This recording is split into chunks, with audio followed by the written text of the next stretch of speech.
បាទសួស្តីអ្នកទាំងអស់គ្នានៅក្នុងវីដេអូនេះដែរខ្ញុំនឹងធ្វើវីដេអូចុងក្រោយមួយរបស់ខ្ញុំគឺទាក់ទងនឹងការ clone ទៅនឹង Coffee Shop UI ដោយ page ចុងក្រោយនេះគឺខ្ញុំនឹងទៅបង្កើតជា page មួយឈ្មោះថា check out screen ដំបូងឡើយគឺខ្ញុំទៅបង្កើតជា file មួយឈ្មោះថា check out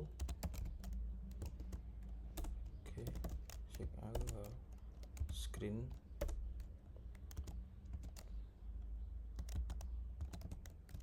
អូខេហើយខ្ញុំនឹងយកជា stateful widget អូខេខ្ញុំដាក់ឈ្មោះឲ្យ file class របស់ខ្ញុំនឹង check out screen តមកខ្ញុំយកវាទៅដាក់នៅក្នុង main ហើយខ្ញុំធ្វើការ import វាមកអូខេតមកទៀតខ្ញុំមកកាន់ check out screen របស់ខ្ញុំវិញអញ្ចឹងគឺខ្ញុំយក scaffold តមកទៀតខ្ញុំនឹងទៅបង្កើតជា app bar មួយខ្ញុំយក property មួយឈ្មោះថា app bar អូខេហើយខ្ញុំយក leading នេះខ្ញុំយកជា icon អូខេ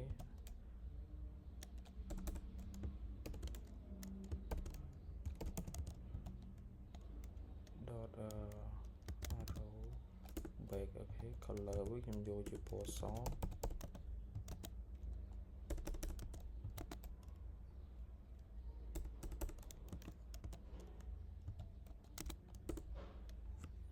ខេតែការ save វាអូខេអញ្ចឹងវាអត់តាន់ឃើញទេដោយសារតែ background របស់វាពណ៌សដែរអញ្ចឹងខ្ញុំដាក់ background របស់វាទៅជាពណ៌ខ្មៅបន្តទៀតខ្ញុំ build ជា title ឲ្យវាខ្ញុំយកជា text អូខេដាក់ឈ្មោះថា check out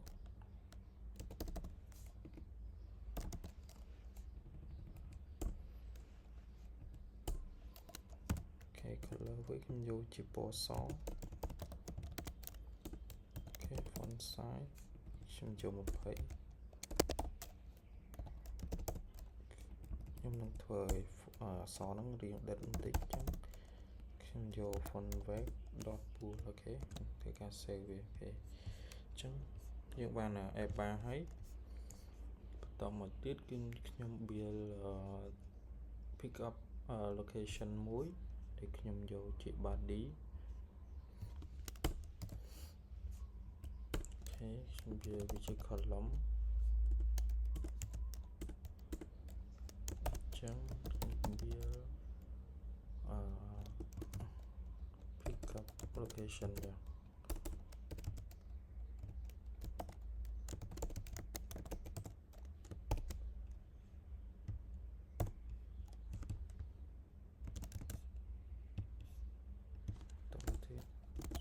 យកវាជា widget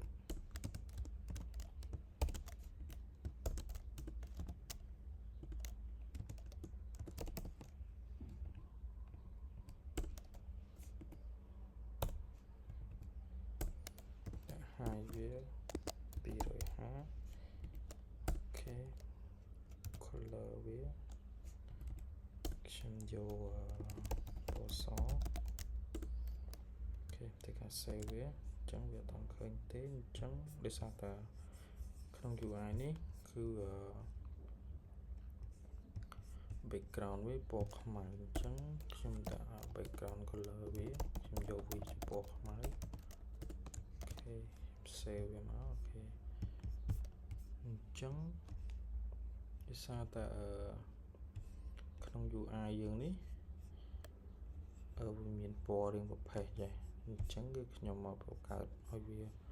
ពណ៌ដូចទៅនឹង UI របស់យើងអញ្ចឹងខ្ញុំយក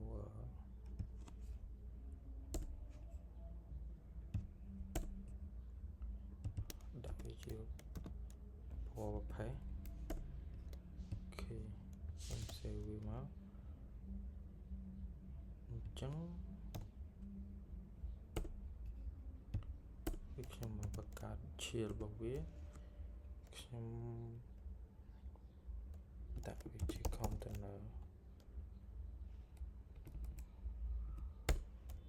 ហើយវាខ្ញុំយក100 color វាខ្ញុំយកពណ៌ស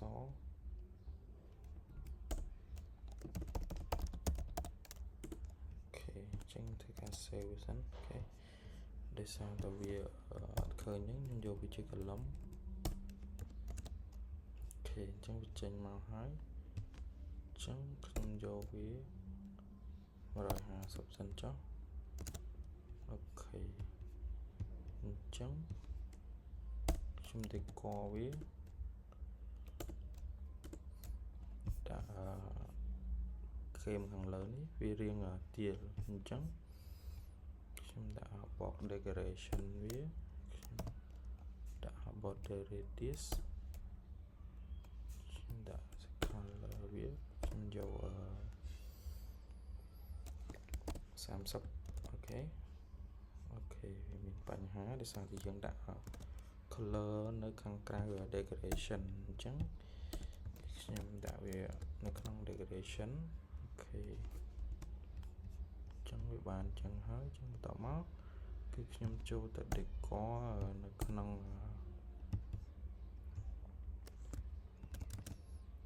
container របស់យើងមួយនេះទៀតអញ្ចឹងខ្ញុំកន្លែងនេះគឺខ្ញុំដាក់ជា only អញ្ចឹង only ដាក់ top left color វាខ្ញុំយក30ដែរហើយបន្តមកទៀតគឺខ្ញុំយក top right របស់វាហ្នឹងគឺខ្ញុំយក30ដែរចុះអូខេតោះទៀតខ្ញុំ save មានបញ្ហាទៀតហើយអូខេចេញ cut color ហ្នឹងយកមកដាក់នៅក្នុង decoration នេះវិញអូខេអ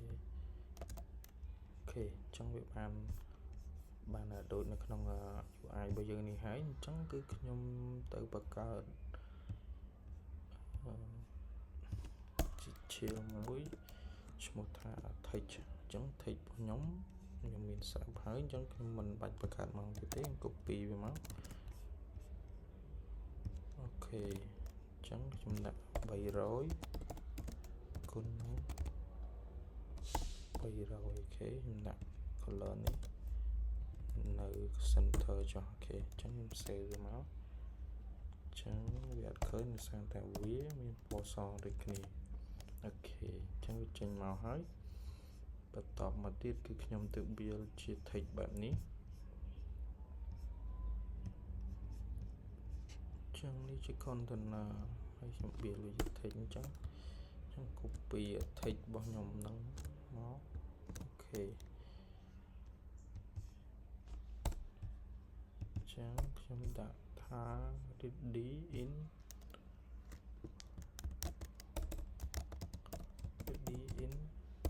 7/5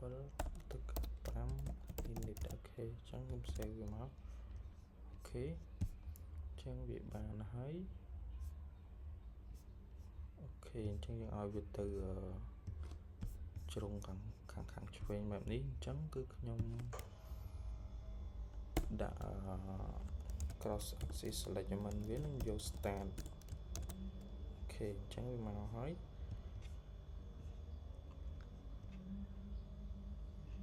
អញ្ចឹងខ្ញុំទៅ build text មួយទៀតឈ្មោះថា the daily green អញ្ចឹងថា the daily green ខ្ញុំ save វាមកអូខេបន្តមកទៀតគឺខ្ញុំទៅ build ជា text មួយទៀត text បែបនេះអញ្ចឹង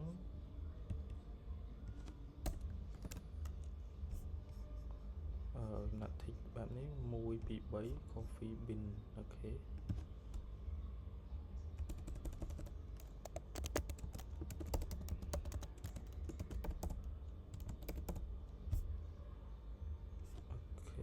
rn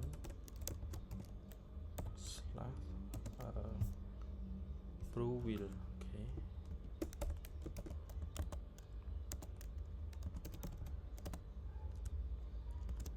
ខេអញ្ចឹងវាបានហើយ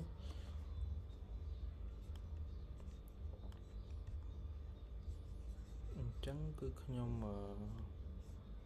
បង្កើតជា button មួយនេះមួយទៀតអញ្ចឹងខ្ញុំយកវាជា row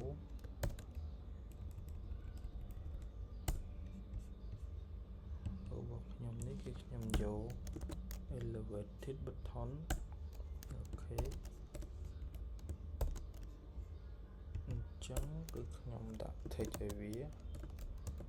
ឈ្មោះថា change អូខេអញ្ចឹងទៅនេះគឺខ្ញុំ copy text របស់ខ្ញុំមកខ្ញុំដាក់ឲ្យវា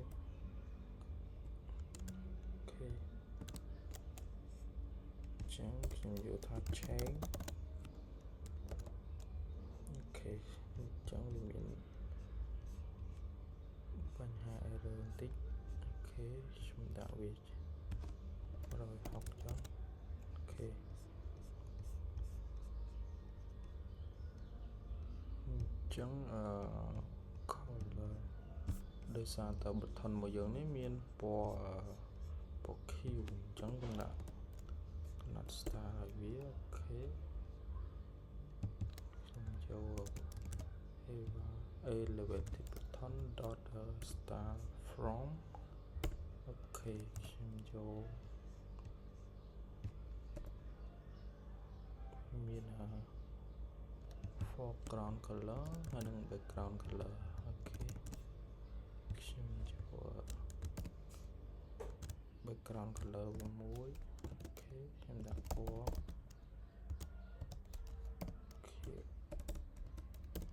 ខៀវចុះអូខេអញ្ចឹងយើងបានហើយ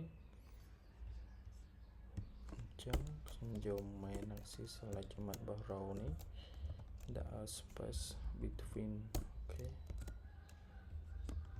អញ្ចឹងខ្ញុំដាក់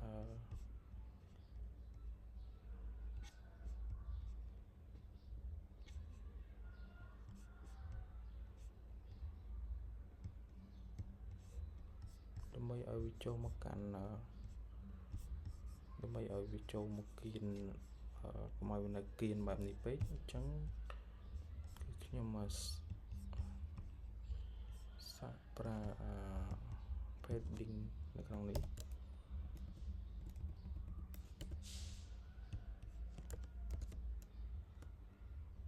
អូខេអត់ទៅទេអញ្ចឹង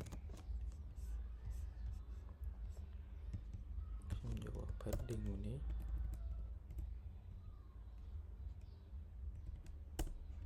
អូខេខ្ញុំដាក់ only left ខ្ញុំយក ដបអូខេ right ខ្ញុំយកដបដែរអូខេអញ្ចឹងបែបហ្នឹង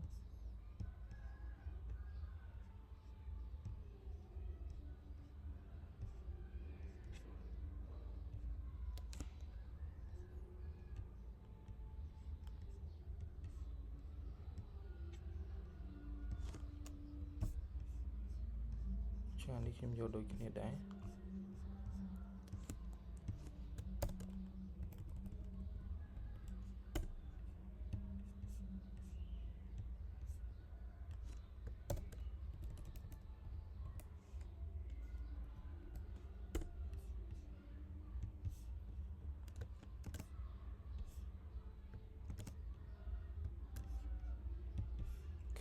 ធ្វើការ copy វាមកដាក់ក្នុងនេះអូ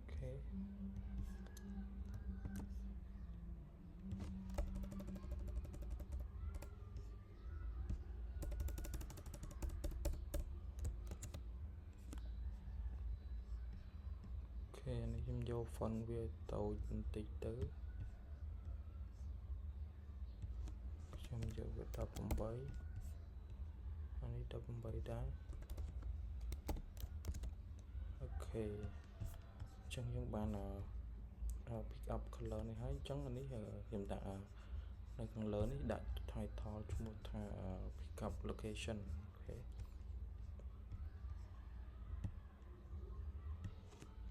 អញ្ចឹងខ្ញុំយកវាជា column ដែរអញ្ចឹងខ្ញុំដាក់វា text អូខេ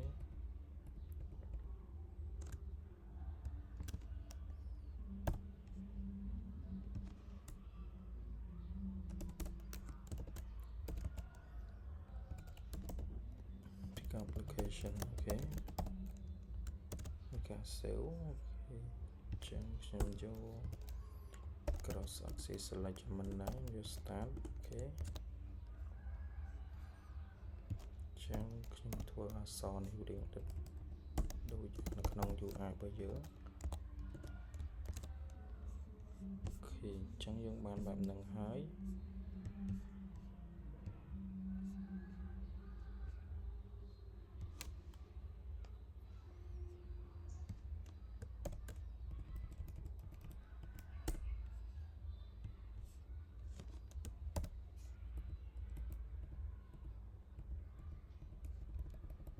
chẳng dùng padding về ok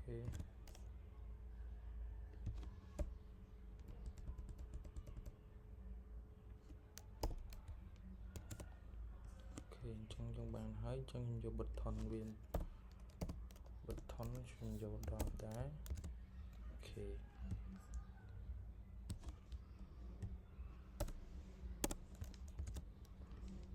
ok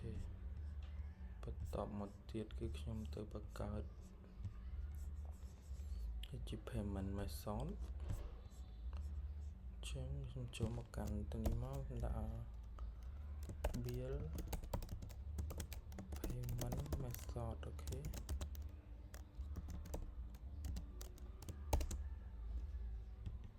chẳng trong copy về nó trong tập cao chỉ bị chất mũi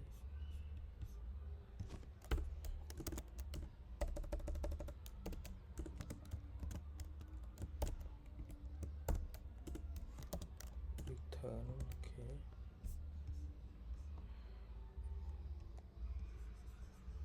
chẳng trong tập cao ok mà ở building method này trong tập cao chỉ column cho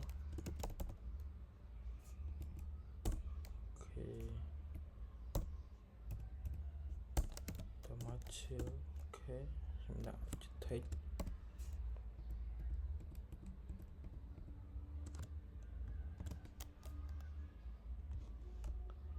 mình một tháng payment method ok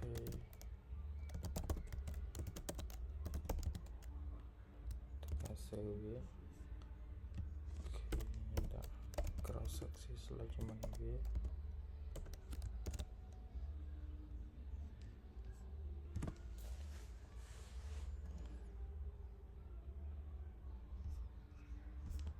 chẳng tập cao chia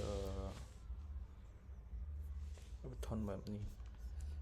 chẳng có trong bậc cao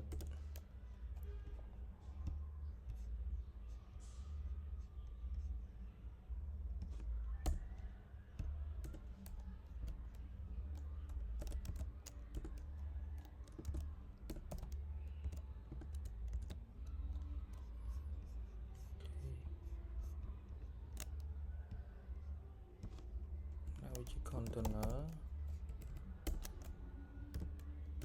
hai viết xin cho hai sub ok color viết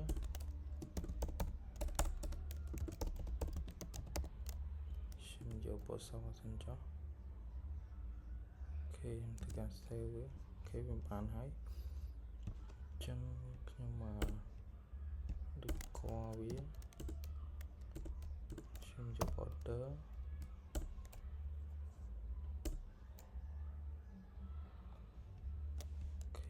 xem cho border all ok with cho mùi cho color ok xem lục color này tránh tất cả sẽ mang tiếp ok rồi khi chẳng cứ nhau mà vô border radius vào viên ấy xem đặt nó xem vô một phẩy khi chẳng với bạn hả chẳng dùng vô bù thì chó khi phần với dot bù ok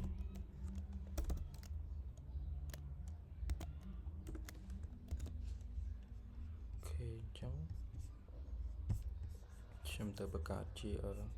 tick បែបនេះហើយនឹង button បែបនេះអញ្ចឹងនៅក្នុង container របស់ខ្ញុំហ្នឹងគឺខ្ញុំយកវាជា row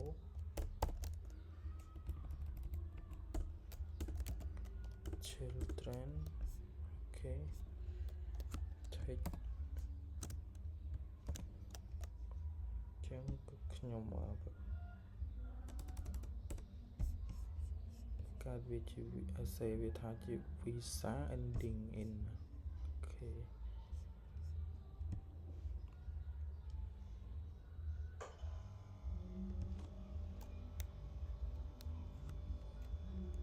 ថា visa ending in អូខេមួយ3យកអូខេចឹងខាងនេះខ្ញុំទៅបង្កើតជា container មួយអូខេដាក់ high វា30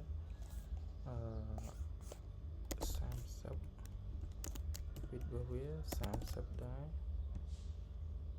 អូខេ decoration វា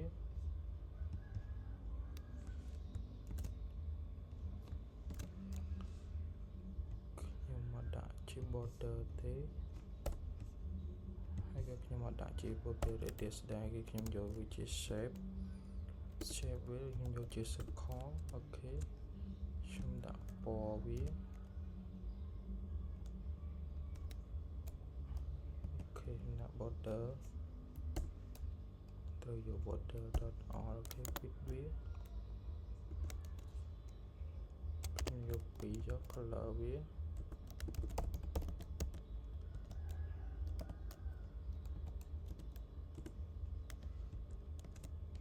ូខេអញ្ចឹងបានហើយតមកទៀតគឺក្នុង color នេះគឺក្នុងកណ្ដាលវាហ្នឹងគឺគ្មានពណ៌ Q ដូចគ្នាអញ្ចឹងគឺខ្ញុំយកជា chill ទៀតអញ្ចឹងអូខេខ្ញុំយកជា container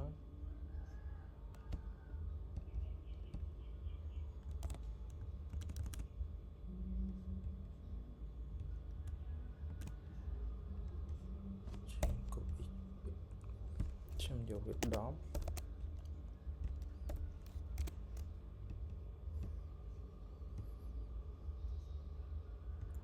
ខេខ្ញុំអត់យកវាជា border ទេខ្ញុំយកវាជាពណ៌ Q វិញ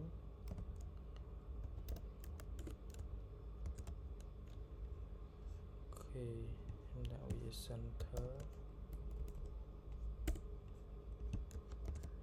អូខេអញ្ចឹងគឺវាបានបែបហ្នឹងហើយអញ្ចឹងគឺខ្ញុំយកវាជាឲ្យវាទៅជំហៀងបែបនេះអញ្ចឹងគឺខ្ញុំដាក់ main axis selection dot space between ហើយខ្ញុំចូល padding វានេះខ្ញុំដាក់ only ខ្ញុំយក10អូខេ right ខ្ញុំយក10ដែរអូខេអញ្ចឹងយើងបានដូចនេះហើយអញ្ចឹង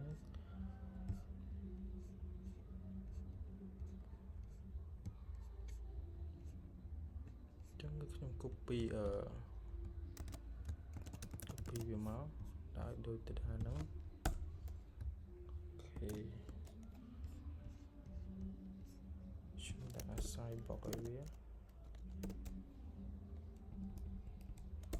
ខ្ញុំដាក់ high ឲ្យវា10ចុះអូខេអញ្ចឹងវាបានដូចទៅនឹងពណ៌នេះហើយអញ្ចឹងខ្ញុំដាក់ដូរ tick វាបន្តិចដាក់ master card ending in 9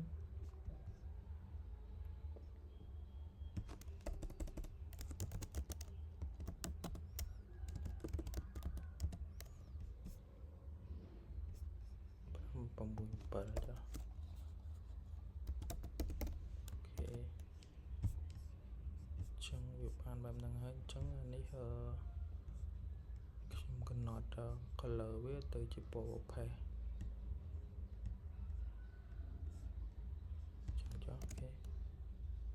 save វាហើយអានេះអត់មានទេអត់មានជាឈៀលទេ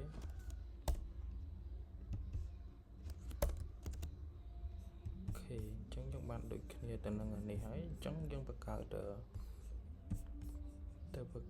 add new card មួយអូខេខ្ញុំនឹងទៅបង្កើត widget មួយឈ្មោះថា add new card build add new card អូខេ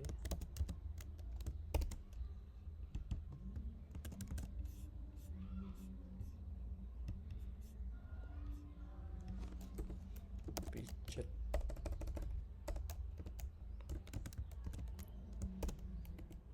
return មកអូខេខ្ញុំ return ជា container ចឹងខ្ញុំយក container នេះមកមានស្រាប់ហើយចឹងខ្ញុំលុបអានេះចោល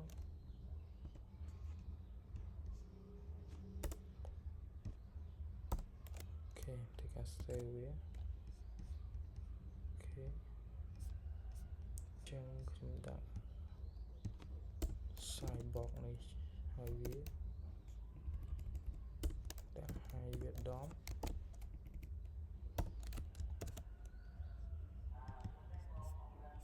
អ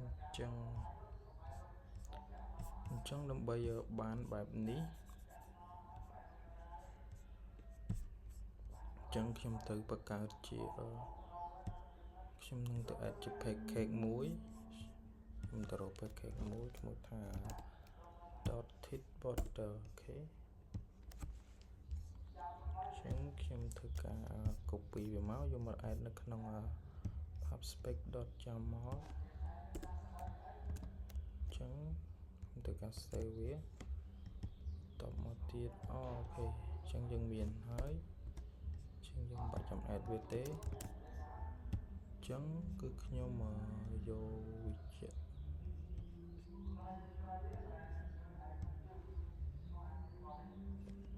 ខ្ញុំយក chill មួយ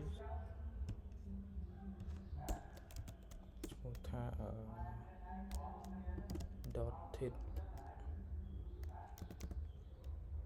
.thit border អូខេ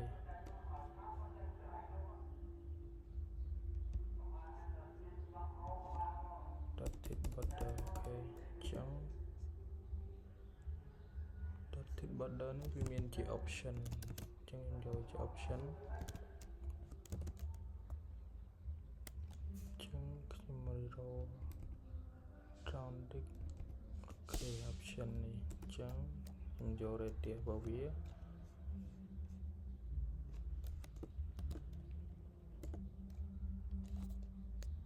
ខ្ញុំយក30ចុះ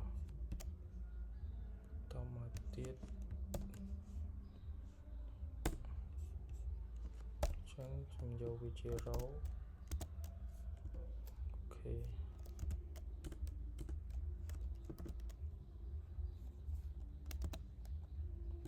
របស់វាអូខេ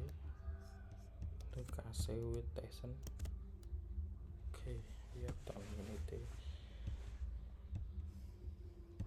ខ្ញុំremove widget ចោលអូខេចឹងខ្ញុំsẽការ run វាម្ដងទៀតសិនអូខេវាអត់ឃើញទេ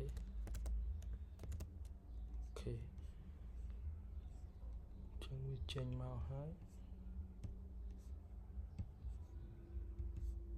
ចឹងខ្ញុំលុប decoration នេះចោល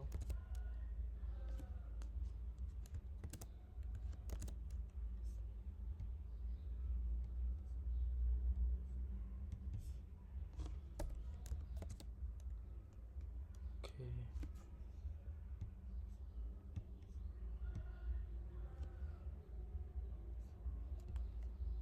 ខ្ញុំដាក់ពណ៌វាសិន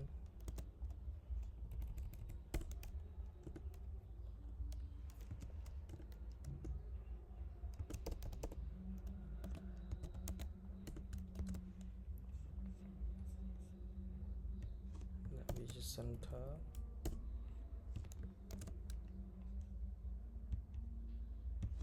អូខេអញ្ចឹង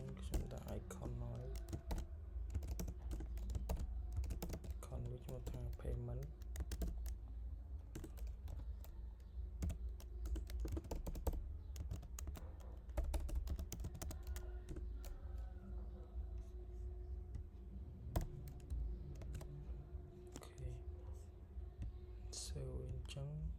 បាច់ខ្ញុំដាក់ជា center នេះទេខ្ញុំ remove វាចេញខ្ញុំដាក់ main axis selection វា dot center អូខេ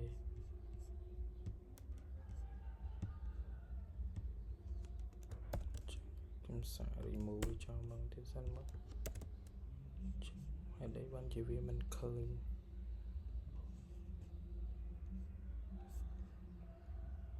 គេអញ្ចឹងធ្វើការ run ម្ដងទៀត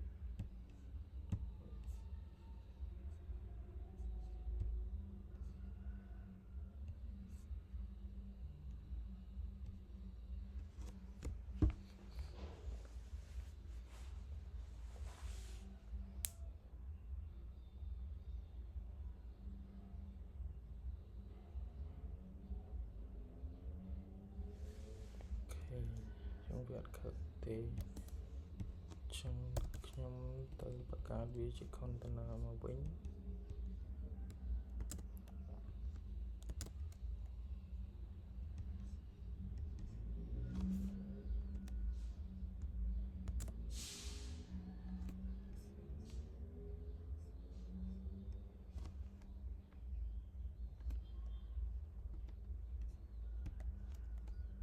ខ្ញុំសាកទៅដាក់តែ អូខេ stroke វាខ្ញុំយក stroke width របស់វាយកជា2សិនចុះ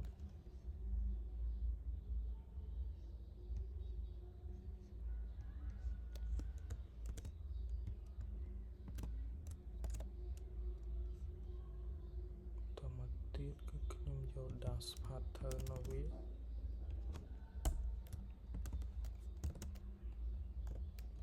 ដាក់4ដាក់1អូខេអ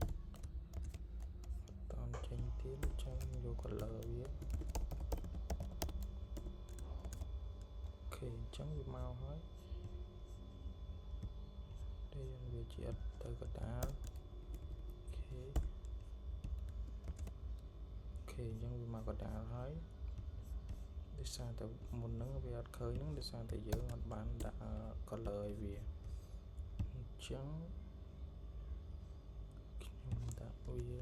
ជា2ចុះហើយនេះប្រវែងវាអូខេ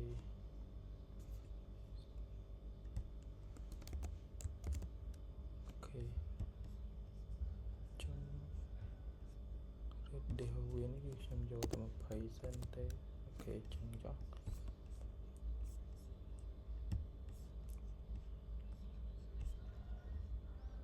ដើម្បីវាតូចជាងហ្នឹងអញ្ចឹងខ្ញុំយក4អូខេខ្ញុំយើងដាក់ icon size វាធំតិចទៅ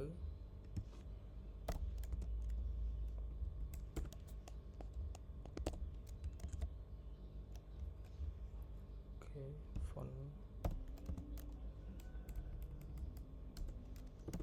font weight font size របស់ខ្ញុំយក20អូខេ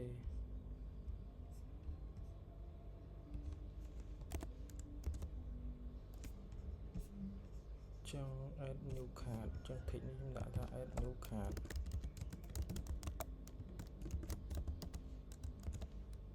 អូខេអញ្ចឹងដាក់ចន្លោះវាបន្តិចទៅ size box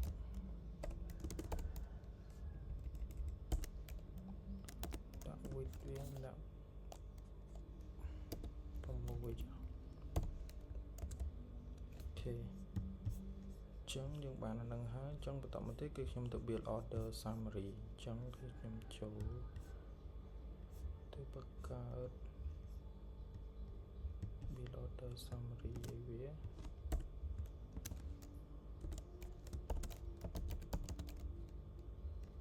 order summary អូខេពីមកខ្ញុំទៅបង្កើតវានៅក្នុងនេះ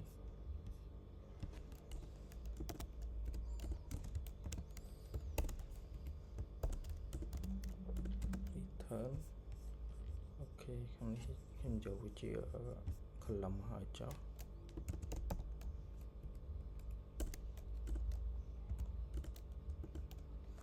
ដាក់វាជា text អញ្ចឹង path text ដែលខ្ញុំបាន copy មក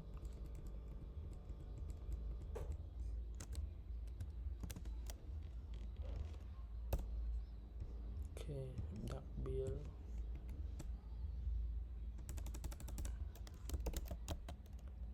order summary អូខេ font back ខ្ញុំយកជា bold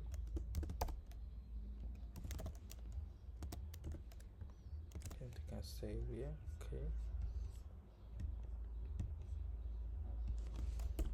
អញ្ចឹងក្នុងនេះអញ្ចឹងវាប្រភេទជា container អញ្ចឹងខ្ញុំទៅបង្កើតវាជា container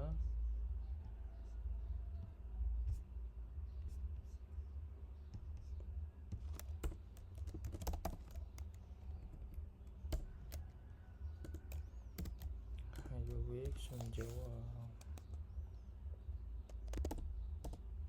200ចុះអូខេ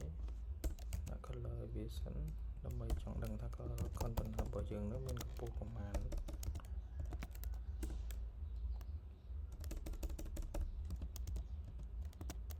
អូខេ save វាអូខេអញ្ចឹងខ្ញុំដាក់ cross axis alignment វាដាក់ start អូខេខ្ញុំបានហើយអញ្ចឹង color នេះវាមានពណ៌ផេះចេញដាក់វាពណ៌ផេះចុះ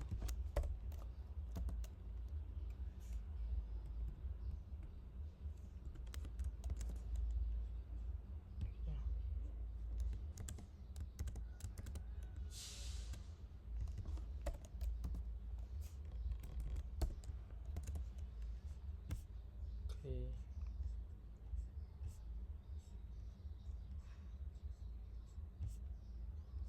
ចឹងកេមមកវានេះរៀងទាលតិចអញ្ចឹងខ្ញុំទៅបង្កើតឲ្យកេមវារៀងទាលតិចអូខេ duration border radius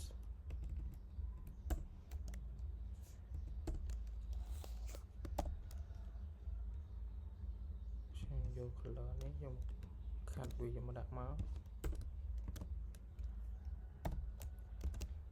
អូខេអញ្ចឹងគឺបានហើយតែវាអត់សូវជាខ្ពស់ប្រហែលទេអញ្ចឹងយើងដាក់វាត្រឹម150បានហើយ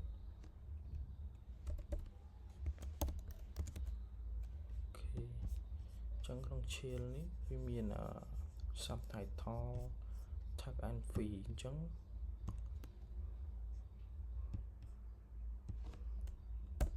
បង្កើត shell មួយហៅថា column ដាក់ក្នុង container របស់យើងហ្នឹង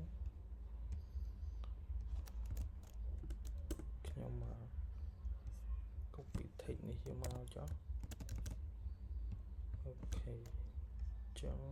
ក្នុង text នេះវាជា row ដែរអញ្ចឹងក្នុងហ្នឹងមាន row មួយទៀតវាជា row អូខេ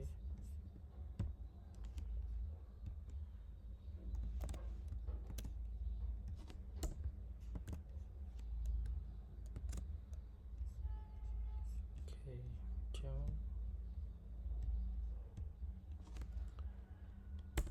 តាម main axis alignment នេះ dot center អូខេ cross axis alignment នេះ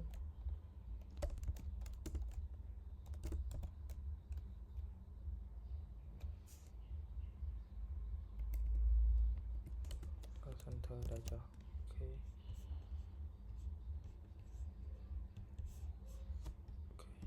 លុបវាចេញសិនអូខេខ្ញុំយកនេះវិញ dot space between អូខេ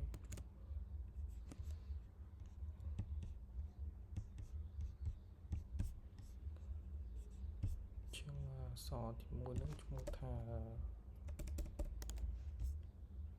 subtitle អូខេ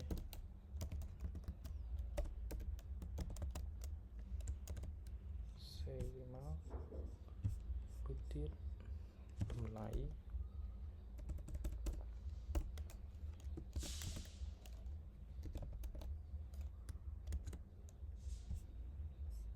អូខេអញ្ចឹងខ្ញុំដាក់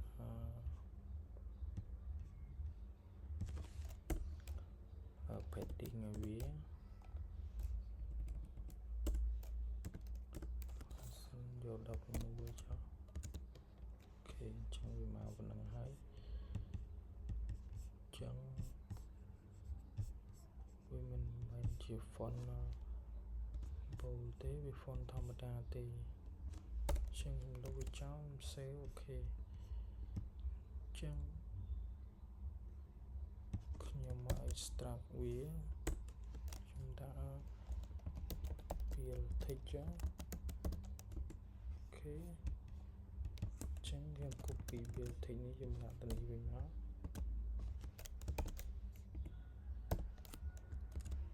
អញ្ចឹងបាន2ហើយតមកទៀតផាសវាទៀតអូខេអញ្ចឹងក្នុងចន្លោះនេះគឺមានជា divider ដាក់ឲ្យវា3ចុះអូខេទៅកាត់ save មកអូខេវាចឹងវាបានចឹងហើយតាមទីខ្ញុំដូរ text វាខ្ញុំដាក់ tag free អញ្ចឹងខ្ញុំទៅបង្កើតជា property មួយឈ្មោះថា string data type វាឈ្មោះ string ប្រភេទ string អញ្ចឹងខ្ញុំដាក់ឈ្មោះវាជា title អូខេ title 1 title 2ចុះអូខេ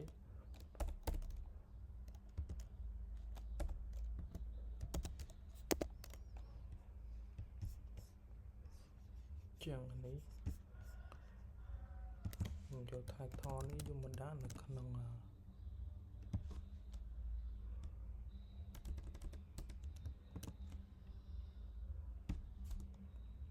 text នីមួយៗនេះចឹងក្នុងនេះខ្ញុំដាក់វាsubtitle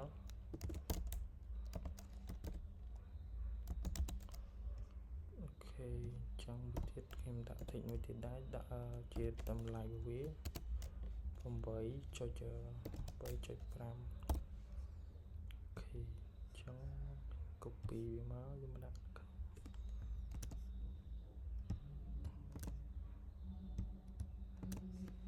អូខេចានេះគឺ tag and fee ចឹងគាត់ទៅដូរវាក្នុងនេះតិចមក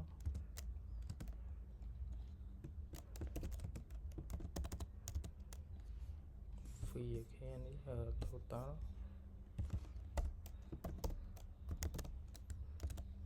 អូខេអញ្ចឹងវាបានហើយអញ្ចឹងនេះ$1 0.0អ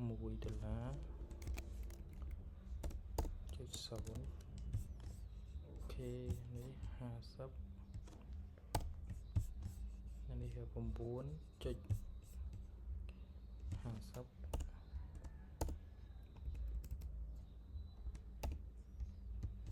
4.50 total អូខេ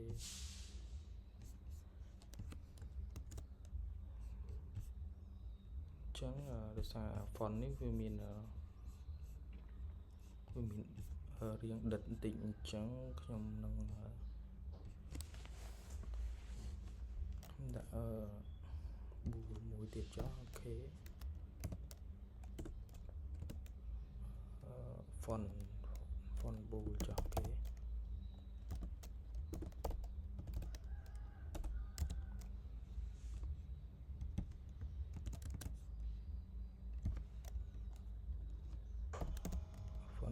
របស់វានេះ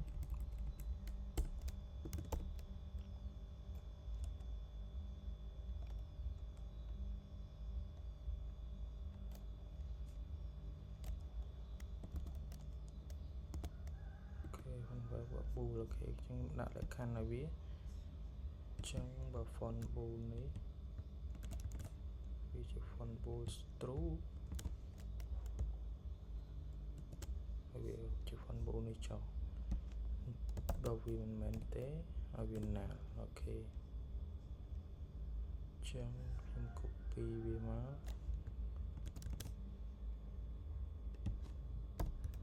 កផាននេះអូខេ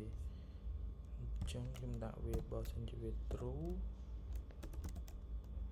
អូខេចឹងវា font bold បើវា false វាអត់ទេចឹងទៅការ save អូខេអញ្ចឹងវាចេញមកហើយបន្តមកទៀតគឺយើងចូលទៅ build ជា 6U SSL encrypt បែបនេះអញ្ចឹងនេះវាស្តៀងនឹងអានេះដែរអញ្ចឹង copy វាមកអញ្ចឹង copy ខាតនេះមកអូខេ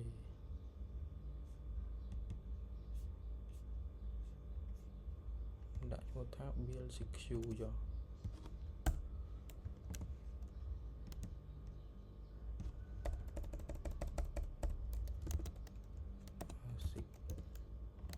អូខេ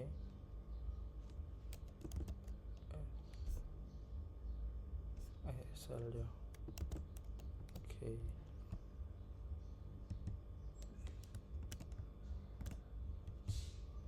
ចឹងដាក់វានេះ SSL អូខេចិត្ត SSL អូខេ copy មក return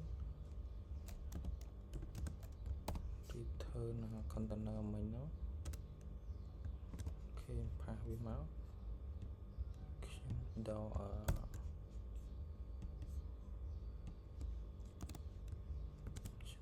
កborder នេះចេញ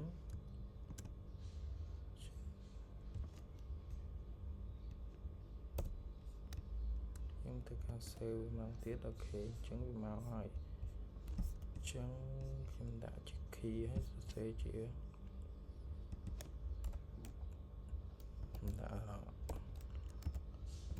lock អូខេចឹងបង្កើត 6U ដាក់ title វា 6U SSL encrypt SSL encrypt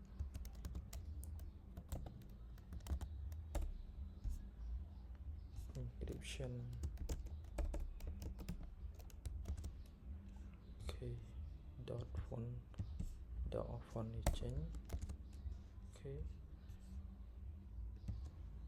icon ដាក់21ហើយអូខេចឹងពណ៌ icon នេះពណ៌ green អូខេចឹងយើងបានហើយតមកទៀតគឺខ្ញុំទៅបង្កើតជា button បែបនេះចឹងខ្ញុំដាក់ divider នៅក្នុងនេះមួយសិនអូខេ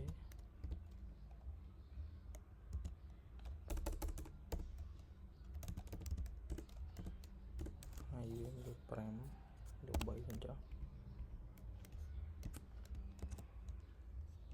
អូខេអញ្ចឹងចំណុចនេះគឺខ្ញុំដាក់វាជា scroll single child scroll U ចុះមើល scroll បានអូខេ scroll direction ខ្ញុំយក axis ខ្ញុំយក vertical អូខេចឹងខ្ញុំទៅបង្កើតជា button បែបនេះមួយខ្ញុំដាក់ build button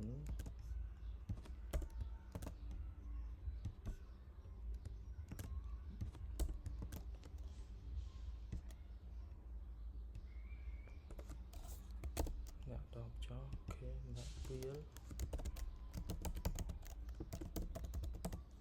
button អូខេ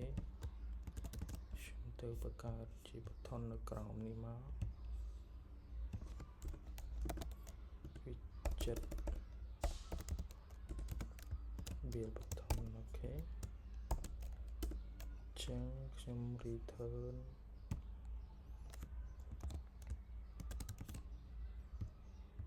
okay return container មកទៅមិន copy គេមកទេចឹងខ្ញុំដាក់ high វាខ្ញុំដាក់ 50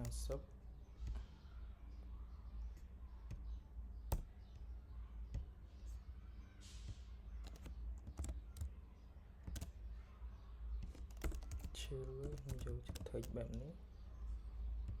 ចឹង color វាអូខេយក decoration water radius អូខេយក20 color វាខ្ញុំយក blue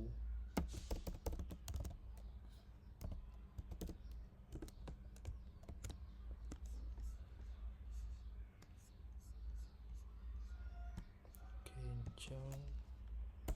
ត្រង់នេះ width វាយកទៅពណ៌ dot infinity អញ្ចឹង padding ខ្ញុំយក padding វាអូខេ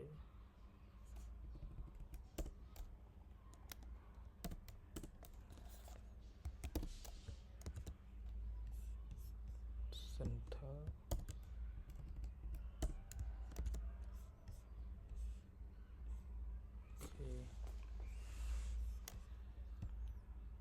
ចឹងខ្ញុំយកវា margin មួយទៀតអូខេខ្ញុំយក horizon វា19ដែរអូខេចឹងហើយវាខ្ញុំយក60ចុះអូខេខ្ញុំទៅមើល divider របស់វានេះគឺខ្ញុំមិនយកជា divider ទេខ្ញុំយកជា side box វិញដាក់ high វា20ចុះអូខេ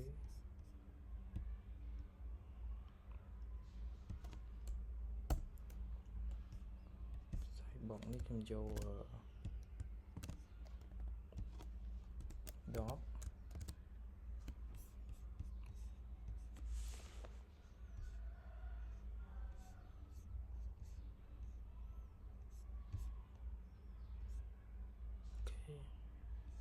ចឹងនៅក្នុងវីដេអូនេះគឺយើងបង្កើតបានដូចនៅក្នុង UI របស់យើងហើយអូខេចឹងគ្រាន់តែទៅដូរពណ៌នេះតិចមកដើម្បីឲ្យវាដូចនឹង pick up អូខេ pick up color នេះអូខេចឹងខ្ញុំយកក្នុង F អូខេចឹងខ្ញុំទៅ copy color ដូចទៅនឹងពណ៌នេះចឹងខ្ញុំយក图មួយឈ្មោះថា digital color matter ហ្នឹងអូខេចូលលើវាមក comment C អក្សរ C អូខេ copy បានហើយតមកទៀតគឺខ្ញុំយកវាមកផាសនៅក្នុងនេះអូខេទៅកា save អូខេចឹងបានហើយចឹង copy color នេះទៅដាក់នៅក្នុង order summary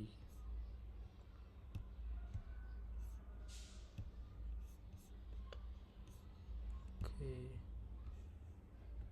ចឹងយើងផាសវាចូលមកអូខេជួយពណ៌បែបហ្នឹងហើយចឹងកន្លែងនេះទៅដូរអូខេ confirm and pay អូខេនេះដាក់ថា confirm and pay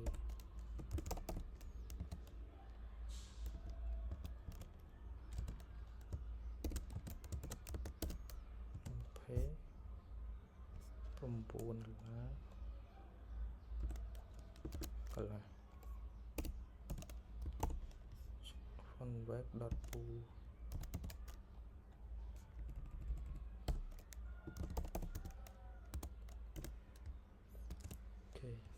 save មកចឹងអូខេចឹងយើងដូចជាអស់ហើយសម្រាប់ការ clone ទាក់ទងនឹង check out screen ចឹងនៅក្នុងវីដេអូនេះដែរខ្ញុំសូមបញ្ចប់តែប៉ុណ្្នឹងឯងសូមអរគុណ